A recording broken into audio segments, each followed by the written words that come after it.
Hello everyone, welcome to our channel MEPS students. हमने पिछले lecture में हनी ड्यू का lesson number 10 the Great Stone Face 2 शुरू किया था, पढ़ रहे थे। हमने पढ़ा कि अर्नेस्ट जो था वह बूढ़ा हो रहा था, तभी भगवान ने उस वैली में एक नया कवि प्रदान किया। और वो जो कवि था वो उस घाटी का नागरिक था, लेकिन उसने जो अपना जीवन है वो दूर दूर शहरों में अपने म्यूज़िक की, अपने मधुर संगीत की छटा को बिखेरते हुए बिताया था।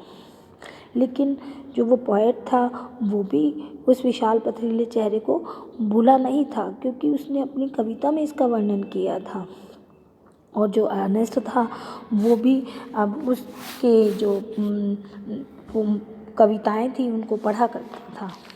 ठीक है। एक दिन क्या होता है, वो कवि अर्नेस्ट के पास पहुंचता है। क्योंकि कवि ने भी अर्नेस्ट के बारे में काफ़ी कुछ सुन रखा था और उसके चरित्र के बारे में भी बहुत विचार किया था, और वो उससे मिलना चाहता था। और वह उससे मिलने भी आया और उससे एक रात के लिए आश्रय मांगा था। और जो अर्नेस्ट था उस कवि को सुन रहा था और कल्पना कर रहा था कि जो विशाल पथरीला चेहरा है उसे सुनने के लिए आगे की ओर झुक रहा था। और जब अर्नेस्ट ने उस कवि से पूछा कि आप कौन हो, तो उसने बताया कि मैंने इन कविताओं को लिखा है।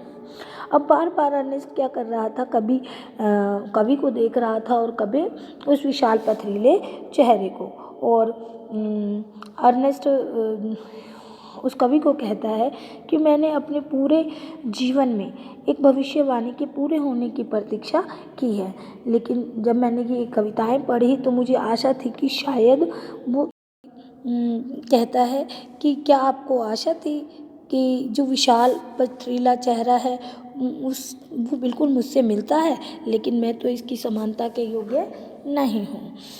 तो आइए आगे शुरू करते हैं। And why not asked Ernest, he pointed to the book. Are not those worthy thoughts? Are those not thoughts worthy? And why not asked Ernest? Ernest ने पूछा क्यों नहीं। He pointed to the book. उसने book की तरफ इशारा किया, उस किताब की तरफ इशारा किया जो कि वो अर्नेस्ट पढ़ रहा था। Are not those thoughts worthy? Thoughts का मीनिंग होता है विचार। ठीक है, क्या वो की जो विचार हैं वो इस योग्य नहीं है। You can hear them in the distant voice of heavenly songs. आप उन्हें उनमें दूर से आती हुई किसी दैविक गीत की आवाज़ सुन सकते हैं। But my life dear Ernest has not corresponded with my thoughts. अब ये कभी कह रहा है किसको, अर्नेस्ट को। लेकिन डियर अर्नेस्ट, मेरा जीवन है जो मेरे विचारों से बिल्कुल मेल नहीं खाता है। I have had grand dreams but they have been only dreams. Dreams का मीनिंग होता है सपने। ठीक है, जो मेरे सपने हैं वो बहुत ही शानदार है, भव्य हैं, लेकिन क्या है, वो केवल सपने ही हैं। Sometimes I lake faith in my own thoughts. Lake means होता है कमी पाना, और थॉट्स क्या होते हैं, विचार। कई बार तो मुझे अपने विचारों में भी कम विश्वास होता है।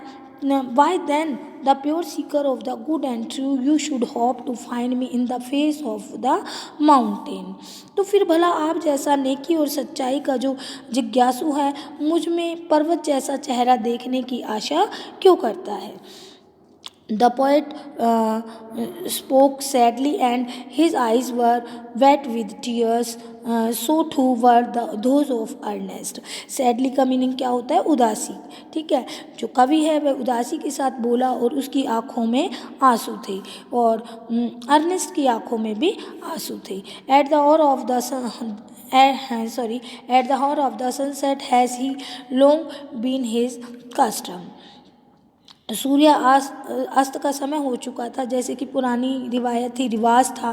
कस्टम मिस होता है रिवाज। Ernest was to spoke to a group of neighbours in the open air. Ernest को अब खुली हवा में अपने पड़ोसियों को एक प्रवचन देना था, यानी कि जो अर्नेस्ट था वो अपने पड़ोसियों को शाम के समय प्रवचन देता था। टुगेदर ही and the poet went to the meeting place arm in the arm. अब वह और कवि दोनों एक साथ बाजू में बाजू डालकर सभा स्थल पर गए। From there could be seen the Great Stone Face. वहाँ से पथरीला चेहरा देखा जा सकता था। Look familiar kindness around upon his audience. Ernest ने अपनी चिर परिचित दयालुता भरी नज़र अपने इर्द गिर्द श्रोताओं पर डाली। ऑडियंस का मीनिंग होता है श्रोता। He began to speak the people what was in his heart and mind. उसने उसके हृदय और मन में जो कुछ था उसने लोगों को बताया। His words had power because they agreed with his thoughts and his thoughts had the reality and depth because they harmonised with the life which he had always lived. उसके शब्दों में ताकत थी। His words had power. उसके शब्दों में ताकत थी। वे उसके विचारों से सहमत हो जाते थे। उसके शब्दों और सच्चाई में गहराई थी क्योंकि वे उसके द्वारा बिताए गए जीवन से पूरी तरह मेल खाते थे। It was not more breath that preacher uttered that they were the words of life. उसने जो कुछ कहा वे शब्दों का दिखावा मात्र नहीं थे, वो उसकी जीवन का सार थे। A life of good deeds and selfless love was melted into them. अच्छे कामों और निस्वार्थ प्यार के मेल से बना था उसका जीवन। The poet as he listened felt that life and character of Ernest was a nobler strain of poetry than he had even written. जो पोएट था, जब उसने यह सुना तो उसने महसूस किया जो अर्नेस्ट का जीवन और उसका चरित्र था उसके रचित काव्यों से भी अधिक श्रेष्ठ था। His eyes filled with tears and he said to himself if that never was there so worthy says that mild sweet thoughtful face with the glory of a wild hair diffused about it। उसकी जो आंखें थी वो आंसुओं से भर गई। उसने स्वयं से कहा कि कभी ऐसे सौम्य मधुर विचारशील चेहरे वाला व्यक्ति नहीं हुआ जिसके सफ़ेद बालों की आभा उसके चेहरे की चारों ओर। At a distance but clearly to be seen high up in the golden light of the setting sun appeared the great stone face। अस्त होते हुए सूर्य की सुनहरी प्रकाश में दूर से ऊंचाई पर विशाल पथरीला चेहरा साफ दिखाई दे रहा था। With white mist around it, और उसके चारों ओर धुंध फैली हुई थी।